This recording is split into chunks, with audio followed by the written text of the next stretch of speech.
Ja, liebe FreundInnen des interreligiösen Dialogs, auch heute Abend heißen wir Sie und euch wieder herzlich willkommen zu ZeKK Live. Das heißt zu 45 Minuten im Gespräch über Gott und die Welt. Mein Name ist Anne Weber und ich begleite Sie heute durch das Interview. Für diejenigen, die dieses Format noch nicht kennen, lassen Sie mich kurz sagen, dass ich zunächst 30 Minuten circa mit unserem heutigen Gast über seine Forschungsschwerpunkte und Projekte ins Gespräch kommen werde.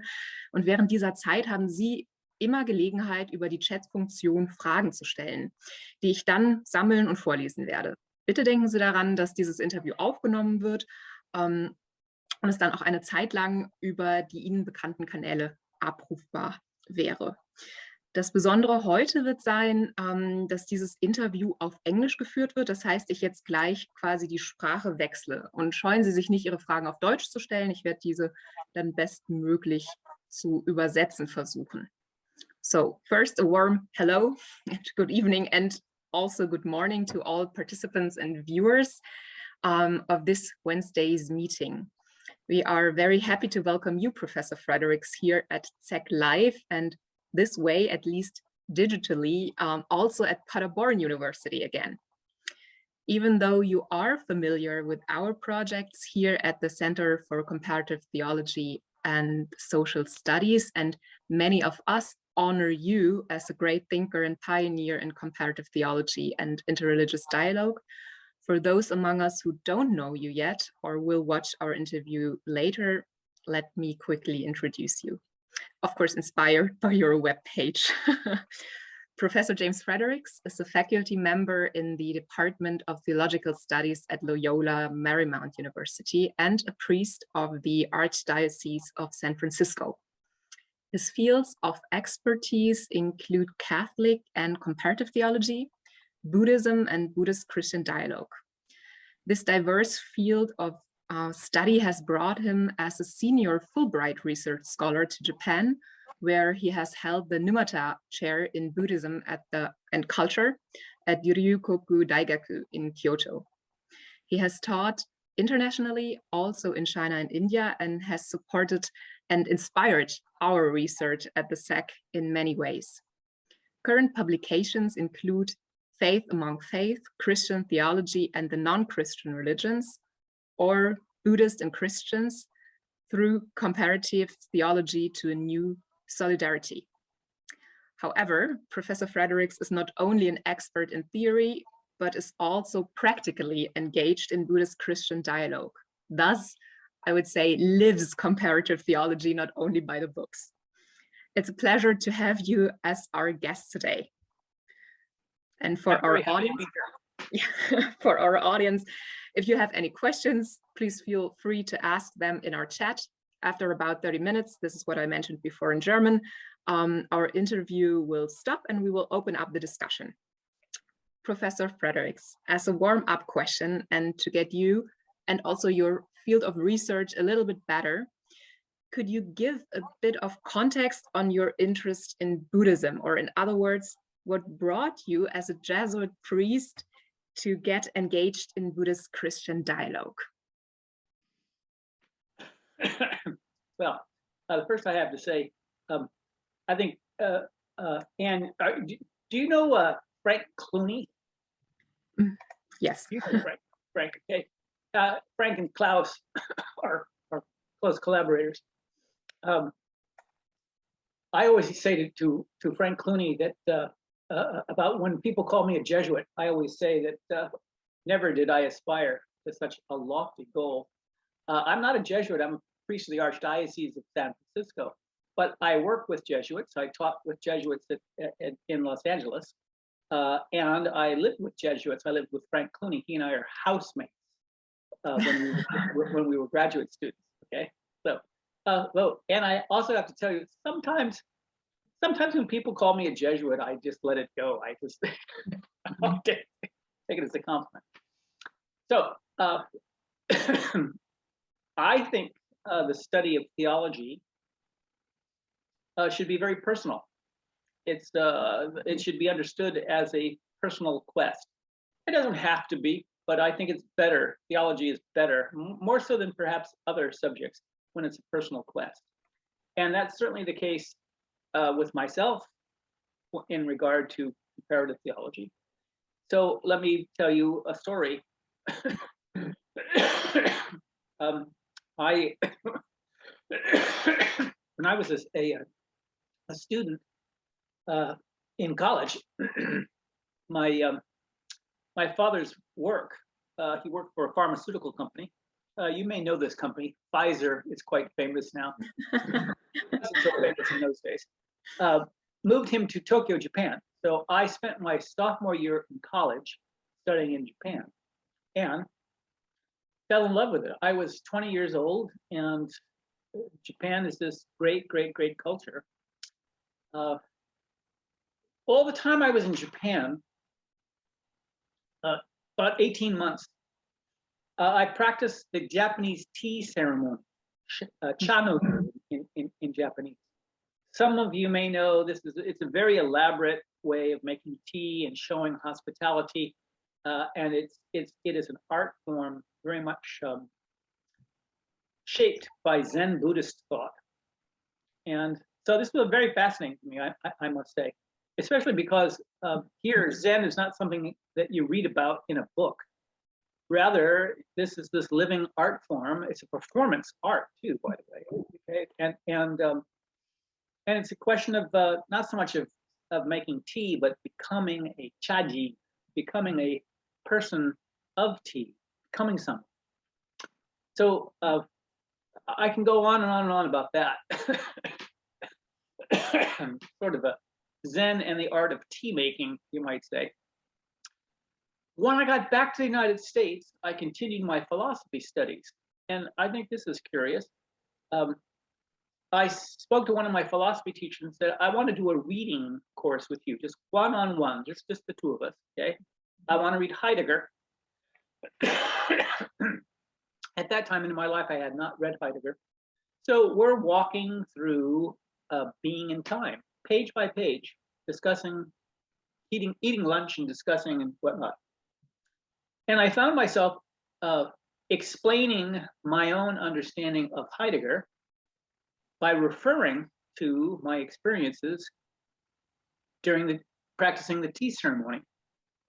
And so, and I'm laughing when I say this because I didn't know it when I was in college, but I'm reading a familiar text, a Western text, based on an experience on the other side of the Pacific Ocean in Japan, if you will, a Zen practice. Okay, I was doing the comparative theology. Okay, so that's the most personal. I can see this as part of who I was as a person and who I have become as a scholar. Okay. But it's also the case that the United States of America, we can say similar things about Germany, is enormously complex religiously. How could I be a Catholic theologian without being connected to the wider community, which includes an interreligious dimension? So that's another reason why I've been drawn to comparative theology. I suppose the third reason is that I went to the University of Chicago with the idea of integrating what they call the history of religions with my own Catholic theological interests.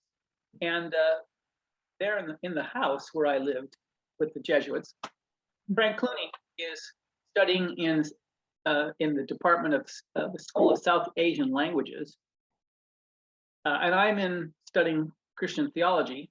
I'm wondering about Buddhism and he's wondering about Hinduism. And both of us are wondering, how are we going to find happiness in a university in the United States? And that's how the two of us began to put together this notion of comparative theology. I'll stop there. Thank you so much.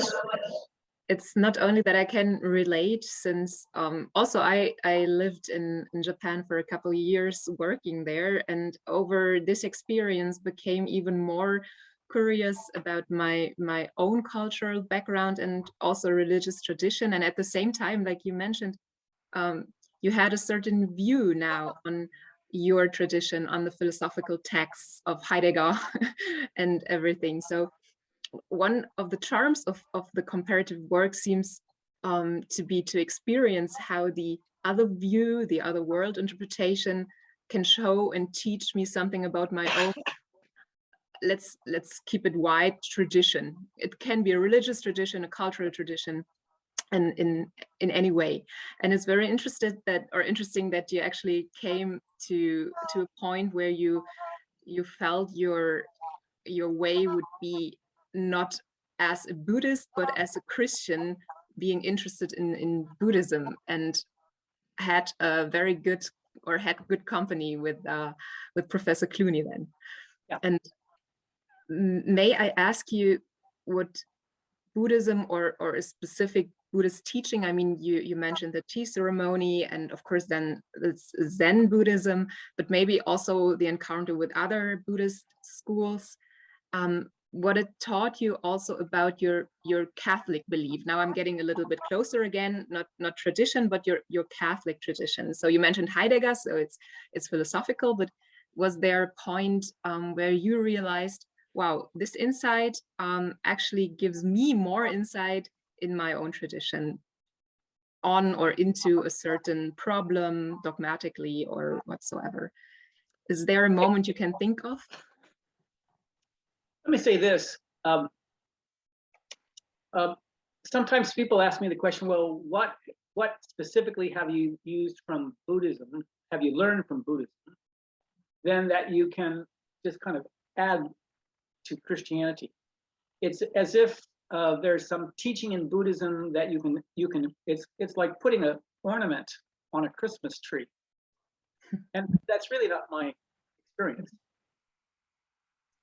I probably, if I thought very hard, I could probably think of, oh yeah, here's a nice teaching from Buddhism, and I'll just bring it right over and put it on the Christian Christmas tree, well, and doesn't that look nice? Okay, yeah. So, but more important, I think this.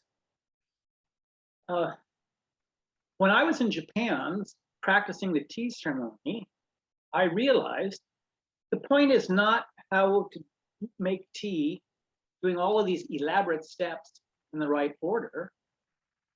The point is becoming a chajin, becoming a person of tea, becoming a person whose outlook, whose life is deeply shaped by the aesthetic, the Zen aesthetic of tea.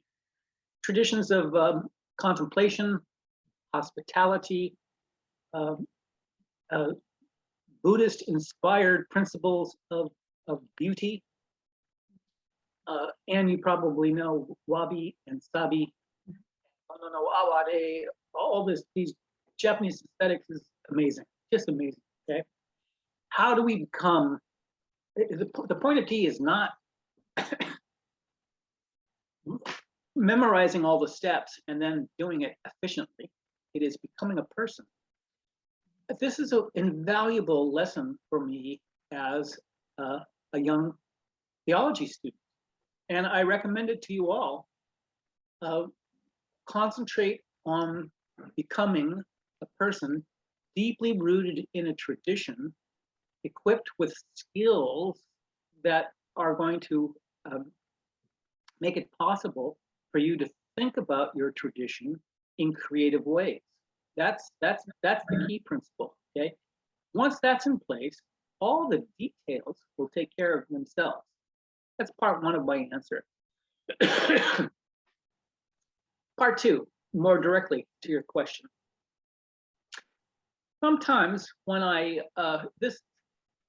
and perhaps you'll laugh when I tell you this. Sometimes I finish here. I'm living in my hometown in Northern California now, and a lot of my work, maybe most of what my work as a priest, is done with Spanish-speaking people here.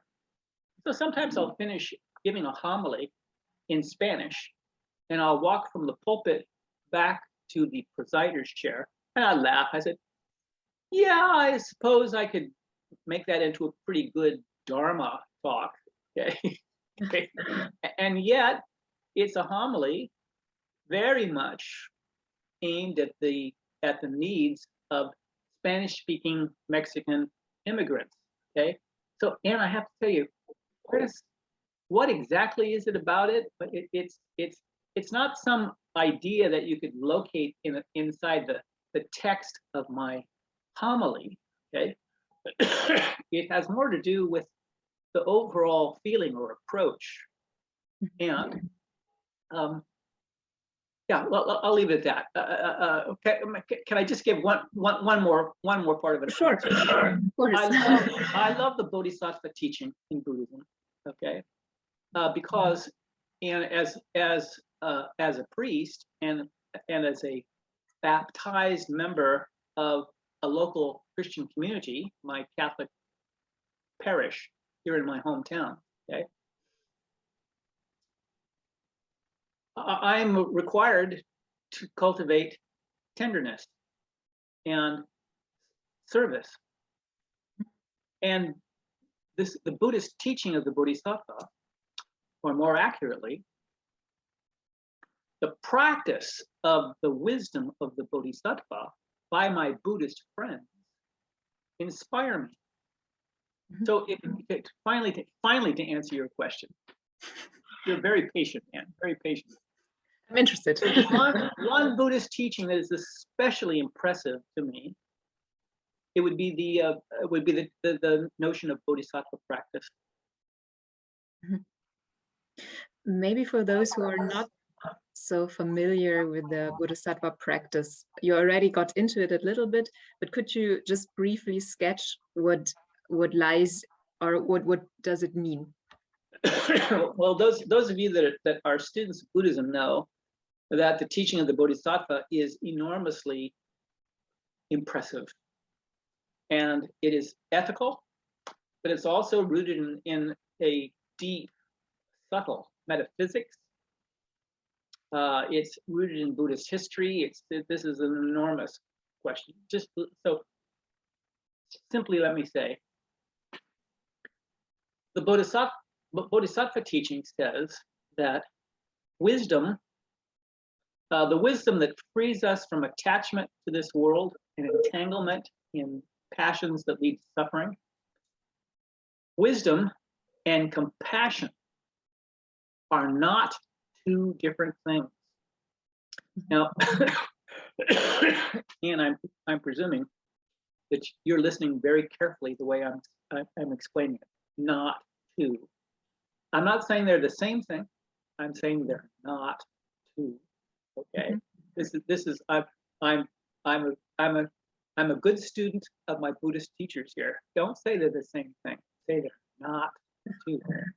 And as a result, then there should be a dynamic relationship between transcendent wisdom and the praxis of compassion. Well, I have to say, this is a deep, traditional Buddhist teaching. And does this not have huge significance for Christians?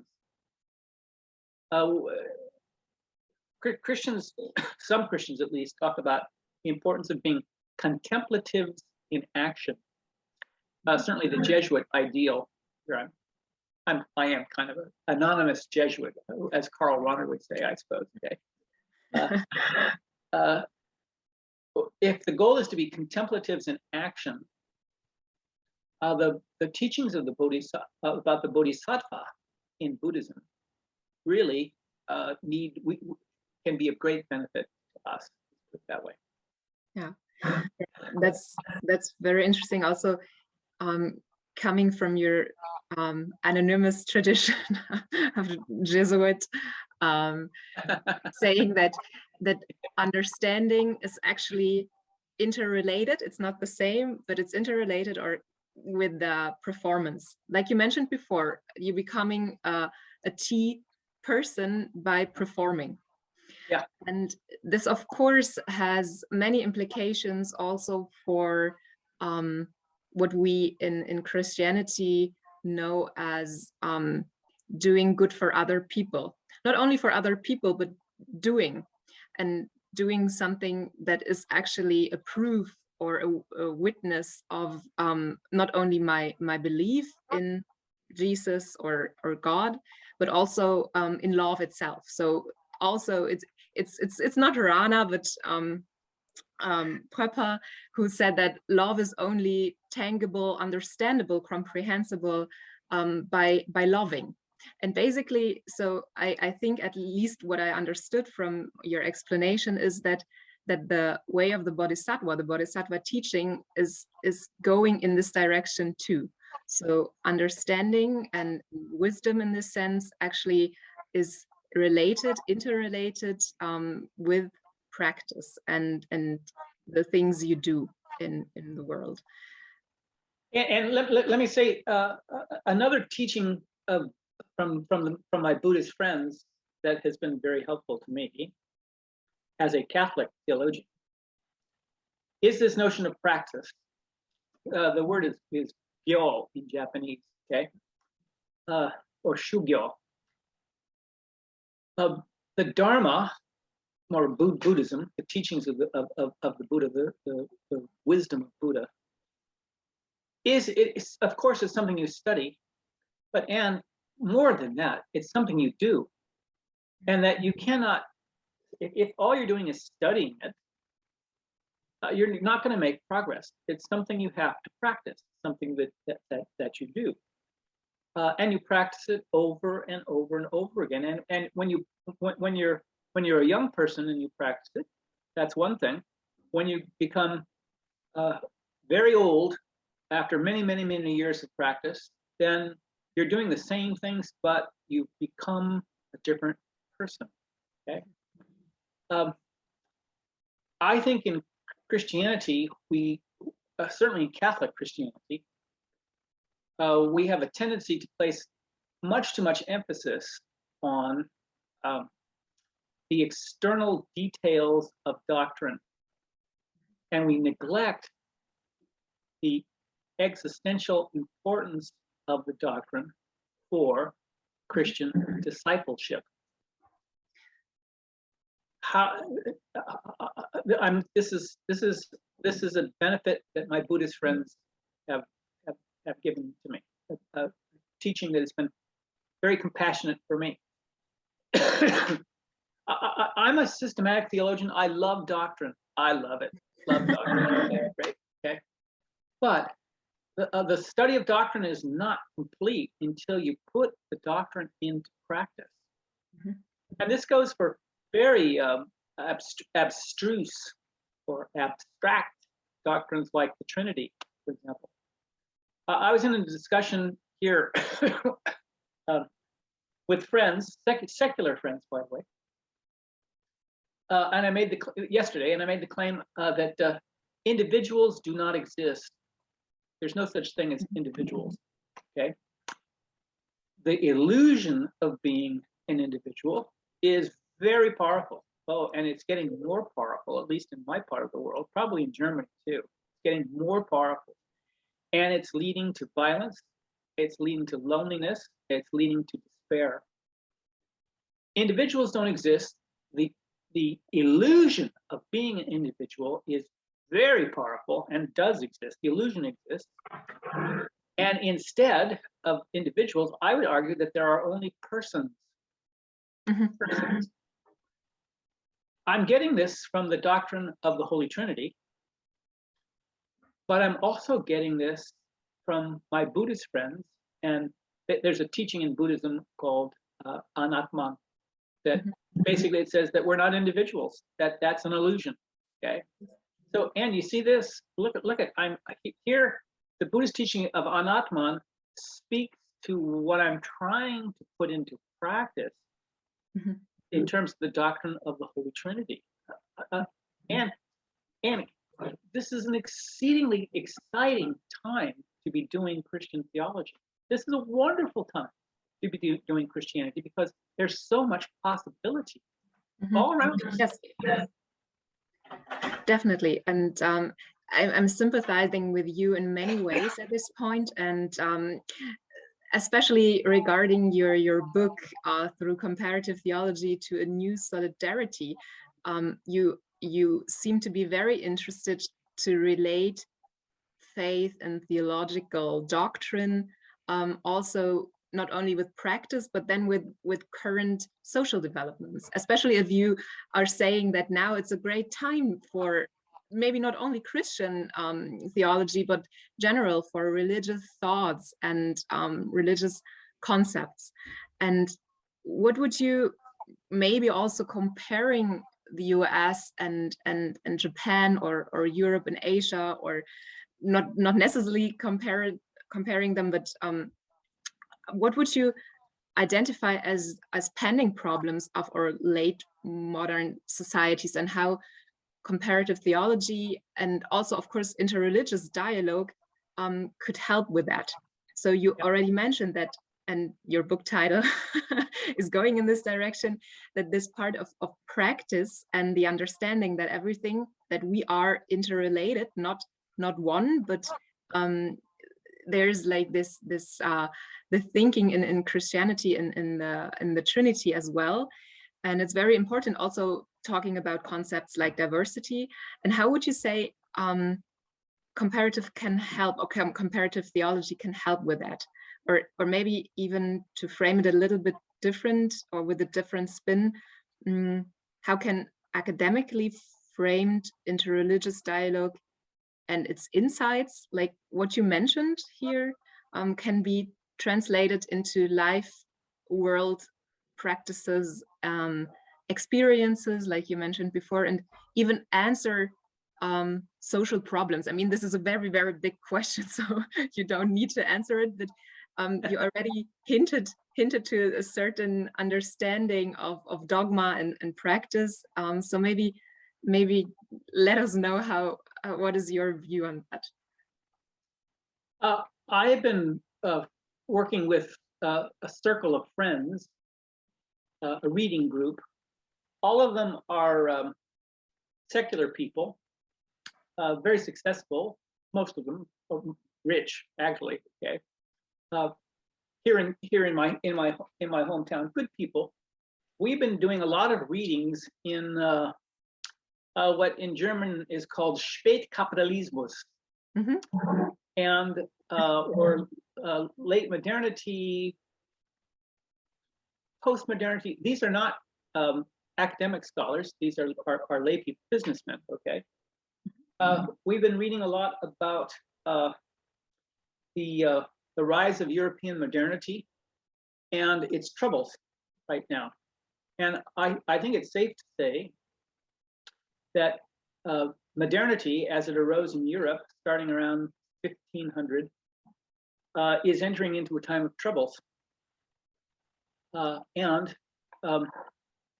as a result, here in the United States of America, we're seeing the erosion of social cohesion, the erosion of social order, the erosion of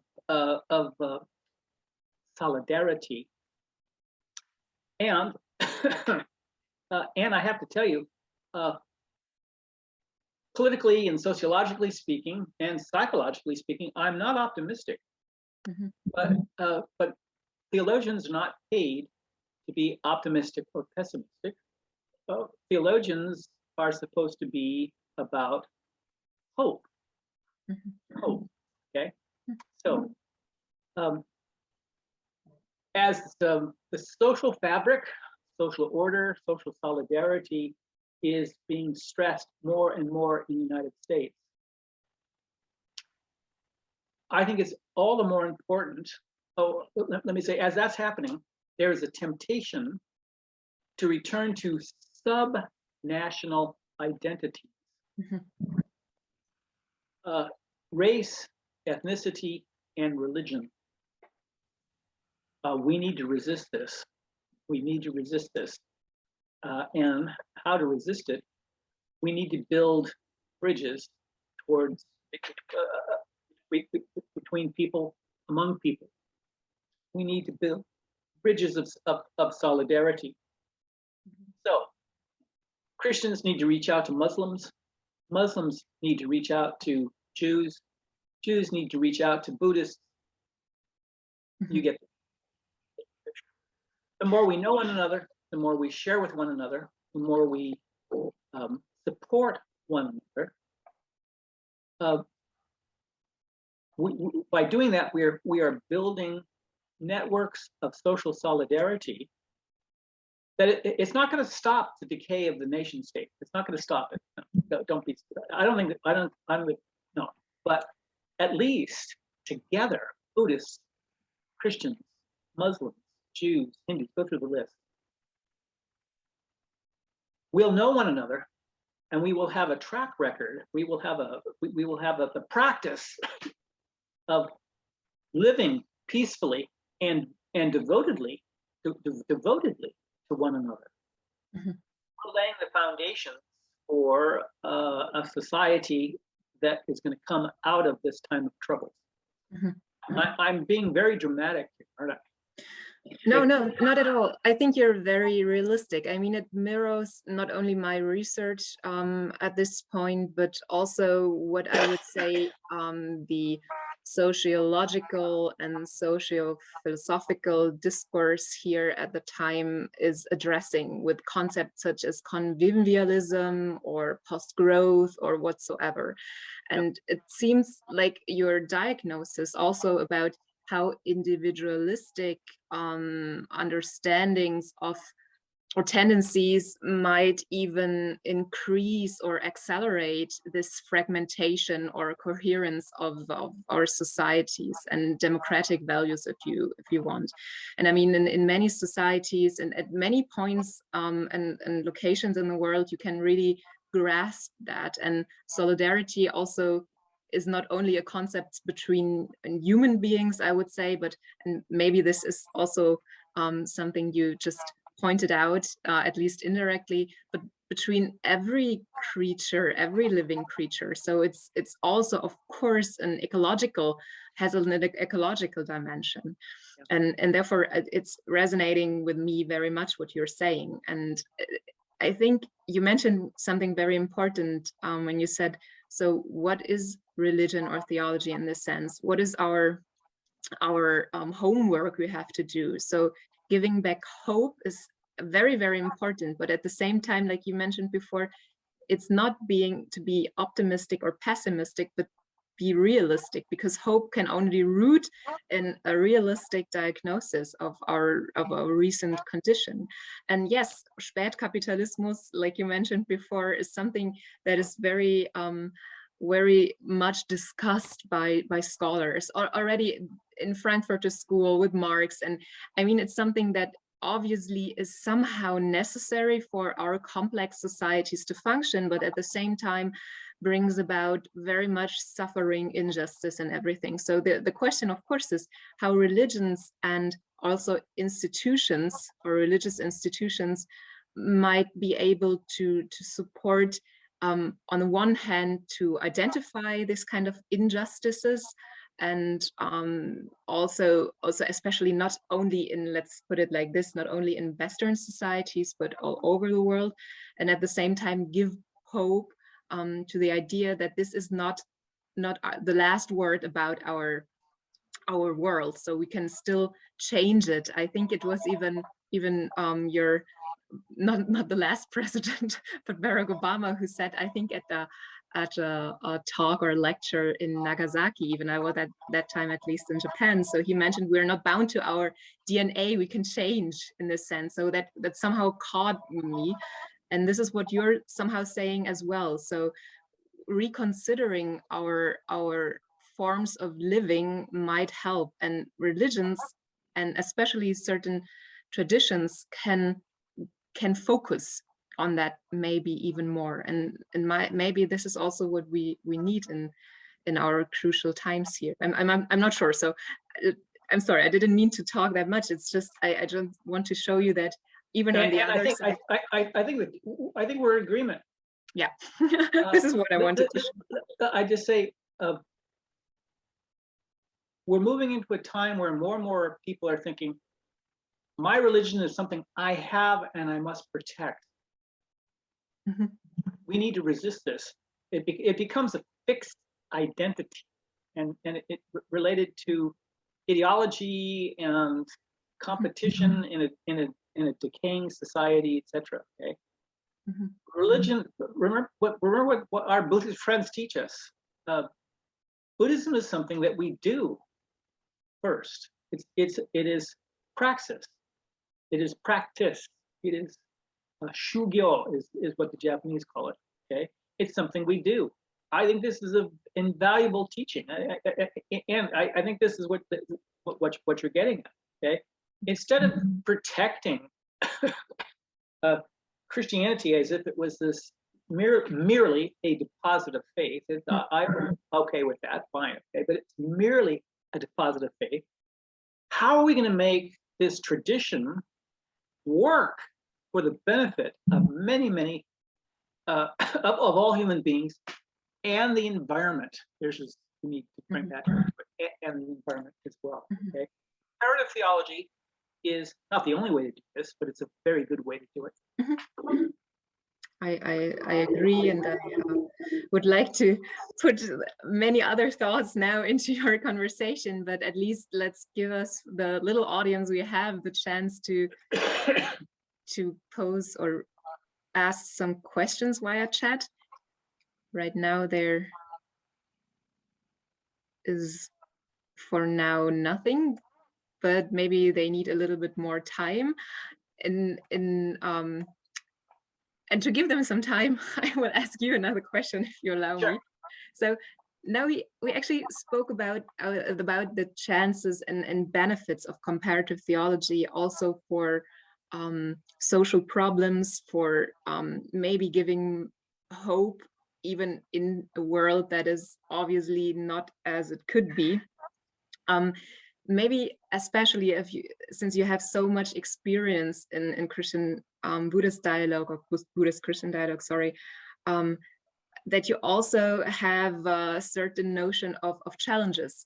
So one of the difficulties in comparative theology lies, at least in my view, within the process of understanding itself. So even though we understand also that certain values are important for living together, and even though we address interreligious or interdisciplinary dialogue and encounters as a hopeful way of fostering understanding and also reducing violence, yeah, sometimes it's evident that real or actual dialogues fail, and sometimes that is because or caused in a form of irritation, or we even offend each other. I mean, hate speech is a big topic now, especially in the internet, and sometimes it's because we said something that well, the other party feels uncomfortable with, and use a word or a concept like diversity or even social justice, which is so much polarizing that it's hard to find back to a common ground. And I'm sure there are many other reasons and cases where an interreligious dialogue becomes very difficult, or even, like your colleague Catherine Cornell says, impossible.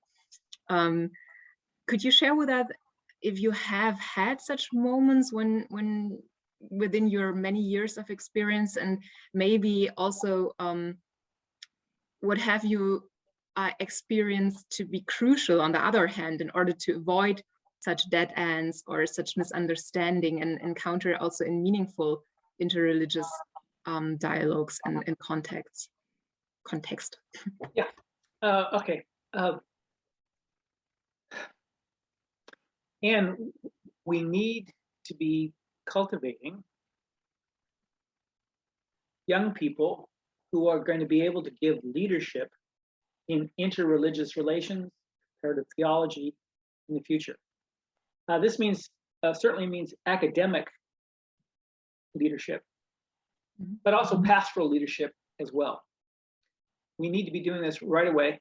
And when I look at what you folks are doing in Paderborn, I say, yes, this is exactly what we need to be doing. Okay, because the challenges facing us are daunting.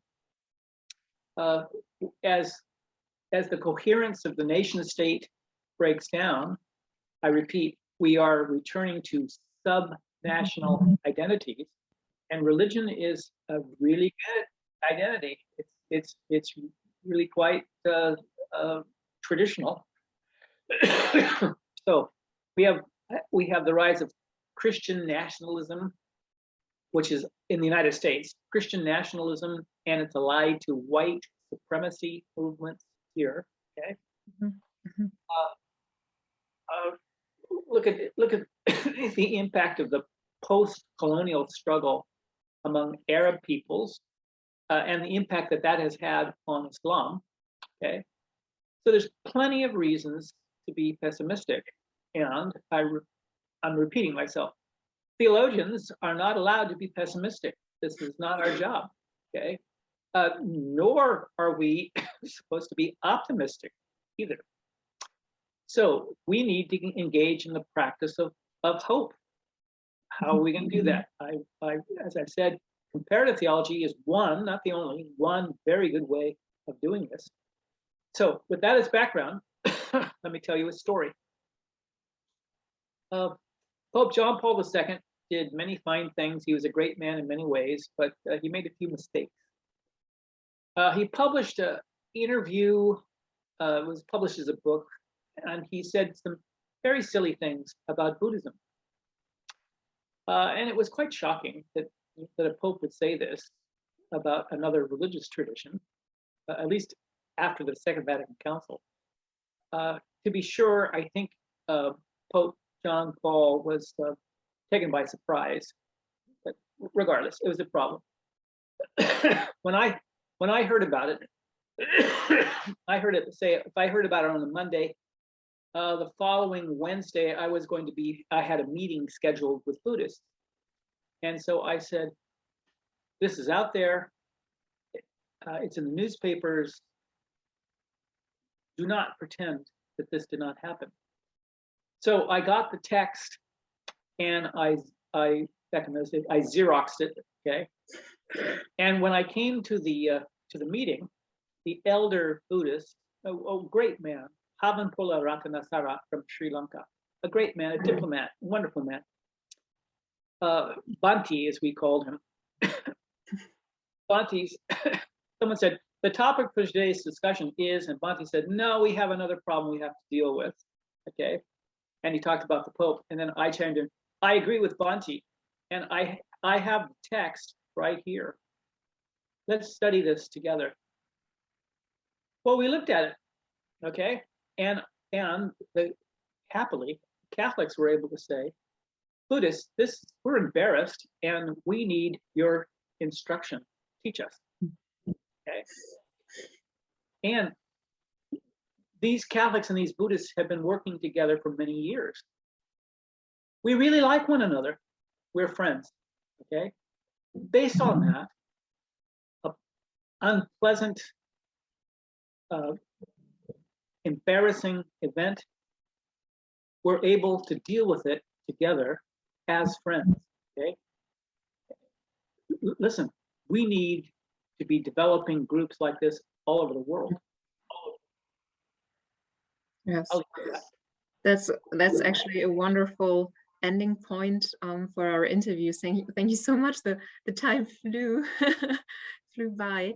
Sure and did. All right, so again, thank you very much. Even though you have have a cough and maybe your health is not perfect right now, you kept on talking to us, and we are very grateful that you are here with us for now. And